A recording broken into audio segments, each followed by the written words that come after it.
Olá, meus filhos, pessoal, como estão? Espero que estejam maravilhosamente bem.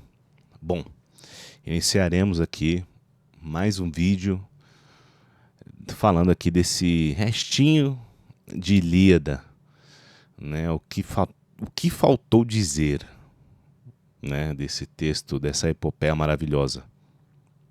Bom, como vocês viram na thumb, agora comecei a fazer, decidi falar aqui das lições que eu aprendi com a Ilíada. Bom, obviamente, esse texto ele é inesgotável. Cada leitura se poderá aprender algumas coisas. E, obviamente, a minha próxima leitura, mais maduro, com outras obras, eu quero aprender muito mais. E tentarei fazer um vídeo curto, apenas com pequenas coisas importantes, algumas pontuações, e tentarei ser breve. Nem roteiro eu fiz, como já não faço roteiro, digamos assim, porque eu falo do poema do início ao fim, né? Anotando os versos, etc. Aqui eu fiz apenas alguns flashes, botei aqui porque eu não posso esquecer de falar. E espero que não esqueça. Bom, começando, o que eu aprendi com a Ilíada de Homero? Bom, a primeira coisa é a mortalidade do ego, né? Lembrando que a primeira palavra do texto é mene, em grego, que é a ira de Aquiles, que é a ira que só é usada para o humano, para Aquiles. É uma ira divina, né? Uma ira poderosa. E foi ali uma questão de ego, né? Resumindo assim, barbaramente, né? O que aconteceu. Lembrando que eu acabei de ver aqui por volta do verso 92, começa ali a ser dito, né, para Agamenon o porquê daquelas doenças estarem, aquelas pestes, né, estarem prevalecendo no acampamento dos aqueus. Agamenon, e é dito que seja feita uma oferta na Hecatombe, seja devolvido a Criseida, filha de Crises, que esse é o motivo, né? Agamenon se fere, né? Ele tem o seu brilho ferido, o seu ego. E ele, passo a dizer que ele precisa de um espólio. Então, assim, no começo ele não falou que queria já a Briseida do Aquiles. Ele só falou que necessitaria de um espólio, porque não poderia ficar sem, bababá.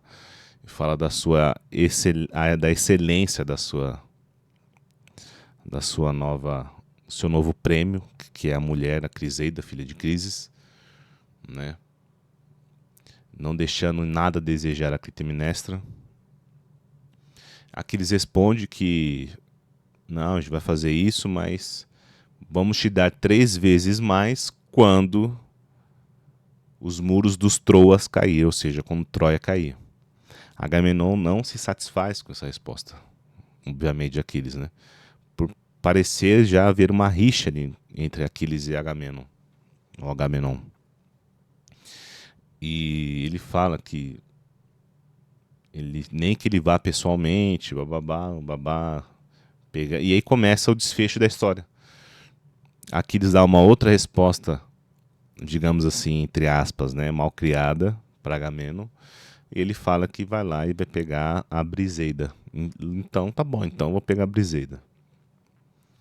Por isso, Aquiles vai pedir ajuda para Tétis, sua mãe. E a Tétis vai cobrar o favor, né, que Zeus a deve. E acontece o que aconteceu, né? Então o ego, ele pode ser mortal. Ele foi mortal. A sua vida pode ser mortal, né?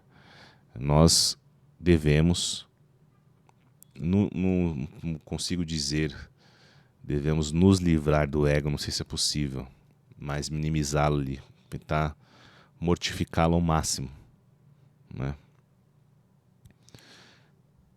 uma das coisas que eu aprendi com a Elida, né? Outra coisa, aquele velho ditado, né? O peixe morre pela boca. Cuidado, cuidado com o que desejamos, né? Devemos ter cuidado, pois Aquiles quis que se fosse sentida a sua ausência, né? E isso levou à morte de Patroclo, o seu melhor amigo. Se Aquiles, então, soubesse o que aconteceria, ou provavelmente ou ele teria ido embora, levado Patroclo, ou teria ido para a guerra no lugar de Patroclo, né? Porque nas circunstâncias que Patroclo foi guerrear, foi um plano apenas para remediar ali, né? Não foi para ganhar a guerra, e Patroclo era só para afastar, dar um respiro ali para os aqueus. Uma questão literária entre tantas que eu aprendi aqui é a existência de Diomedes, né? Nunca antes eu tinha ouvido falar esse nome, né? Muito menos esse personagem, essa personagem incrível, Diomedes, né? Ele é assim uma coisa maravilhosa no poema, que quando você começa a ler Odisseia, você está meio órfão nos primeiros cantos de uma figura principal, né? E Diomedes passa a ser essa figura por um tempo devido ao seu desempenho na batalha. Que me leva ao próximo passo, próxima questão, que foi a Quicenia, né? Não sabia eu desse costume, dessa lei divina por Zeus hospitaleiros, Euxenos. E a Quicenia, esse valor não me passava pela mente, não sabia, eu nunca tinha ouvido falar da hospitalidade. É um valor, inclusive, chave, primordial na causa da guerra. Bom, outra coisa que eu aprendi com a Elida, né? Acho que a Elida, obviamente, não explica exatamente o que é isso por outros meios. Seguindo isso, da Quicenia, o que chamou muita atenção da Quicenia foi a questão do Glauco, né? Que trocou armas ali com Diomedes por causa de que eles eram Quissenos, né? Eles tinham a aliança da Quicenia pelos seus antepassados. É impressionante. Isso daqui é impressionante. Imagina numa guerra isso acontecer. Ah, seu avô hospedou o meu, então vamos trocar arma aqui. Tem muita gente pra gente lutar e vamos embora. Isso é impressionante, né? É uma coisa respeitada, né? E também a tal da híbris, a famosa híbris, né? Que seria desmedida, mas porém só é híbris, segundo a professora Ragusa, só é híbris quando o poeta fala que é híbris e quando ela acontece com Deus. E Diomedes, mais uma vez, você vê que ele não comete a híbris ali na luta contra Ares, né? Atena fala, não, que seu pai era valente, tal, não sei o que, e ele vai lá e luta com a proteção de Atena. Afrodite ele podia lutar, Ares não, né? Ele não tinha ordem. E tantos outros guerreiros, não posso dizer, porém a híbris ela é só quando acontece com Deus. Porém a desmedida acontece em vários momentos. Talvez o nome ego seria, seria um melhor empregado aqui, mas quando alguém, essa vaidade cresce no guerreiro, ele despenca. É impressionante. Impressionante. Vários guerreiros quiseram dar o passo maior do que a perna e morreram, né? Não tiveram não lograram êxito nos seus desejos. Isso aqui é uma lição muito poderosa, né? Calma, calma. Olhe o seu objetivo antes de partir para alcançá-lo. Se planeje, né? Pense, trace metas para conseguir, né? Papo de coach. Isso é uma lição que eu aprendi com a Elida. Bom, a cena, uma das cenas assim inesquecíveis do poema, talvez a mais forte do poema, uma das mais memoráveis da literatura ocidental, obviamente, é Príamo. Assim, eu comecei a ler Ilíada, eu não era pai, né? Hoje eu sou pai. É impressionante essa cena. É impressionante, é impressionante. O poder dessa cena, né? Tanto de Príamo, que já disse, quando viu o Heitor morto, que iria, nem que fosse sozinho, resgatar o corpo, tal, iria falar para Aquiles, ia apelar para Aquiles pelo seu pai, porque ele é velho também, etc. Mas ele vai lá e beija as mãos do assassino do seu filho preferido, porque na verdade Aquiles matou vários filhos de Príamo, né? Aquiles ceifou vários e vários filhos, os guerreiros, e Heitor, que claramente era o preferido, ou o mais forte também, de Troia. E para recuperar o corpo, não o resgate, do Heitor em vida, para recuperar o corpo, para dar um funeral digno, né?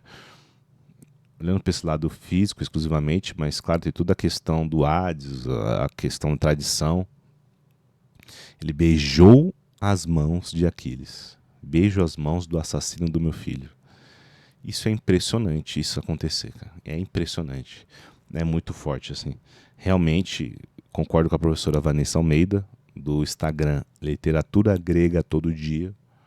É o maior ato heróico do poema Ilíada. Porque ele chega até a tenda de Aquiles, Príamo, amparado pelos deuses, por Hermes, por ordem de Zeus, etc. Ele realmente corria grande perigo, né? Que nem Écuba disse, que ele poderia morrer tal, e seria um resgate bem maior necessário para que ele retornasse a Troia.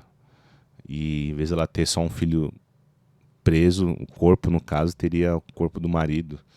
E contrariando tudo isso, todas as chances de dar errado, Príamo foi extremamente corajoso e foi lá e suplicou para Aquiles, obviamente, apelou para a memória do pai do Aquiles,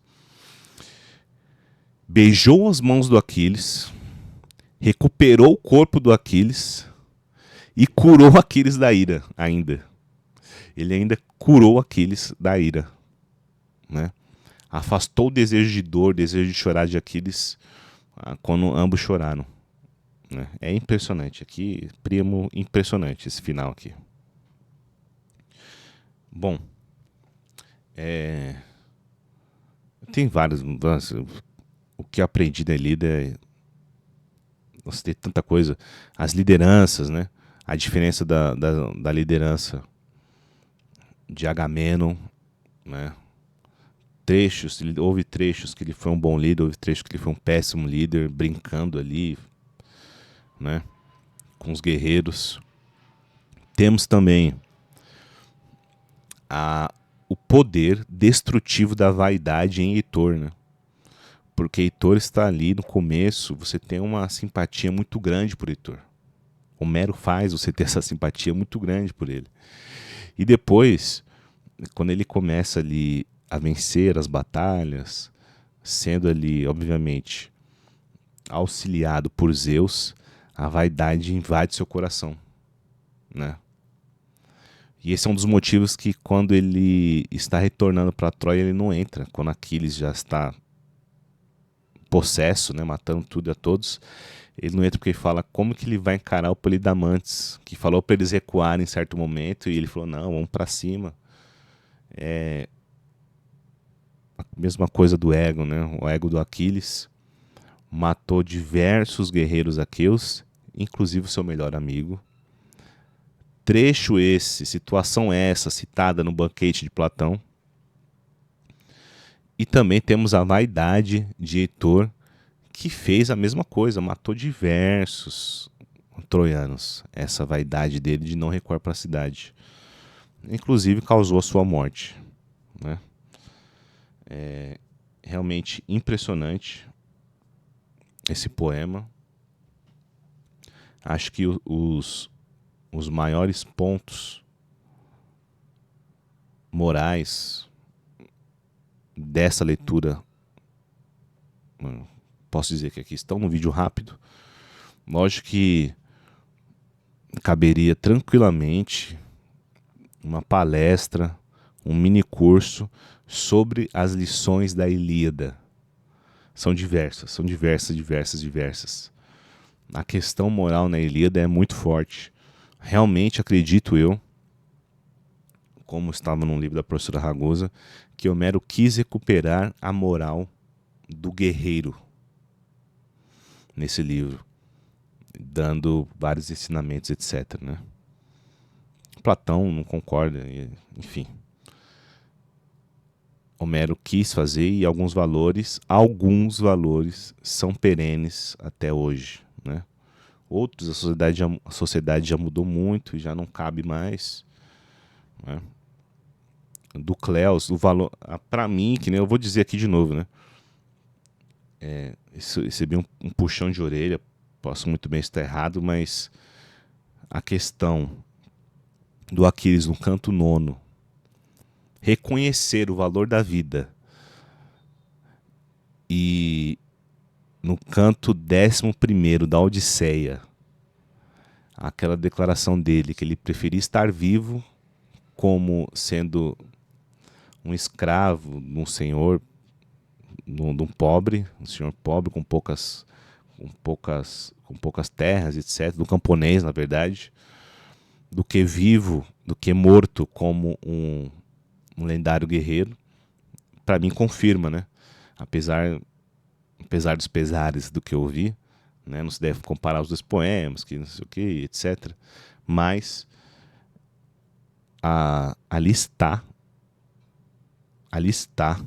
acho que o germe da nobreza insuperável da vida humana, da preciosidade da vida humana. Ela é preciosa, né? Talvez, pense, né? Talvez ela não vale a pena ser desperdiçada. Tá? Então é isso. Agradeço quem ficou aqui até agora. Caso queira, escreva aqui também o que foi um ponto forte, um ponto que lhe chamou a atenção, algo que você aprendeu na Ilíada. Ficarei feliz de receber o seu relato. Espero que todos fiquem bem e até a próxima.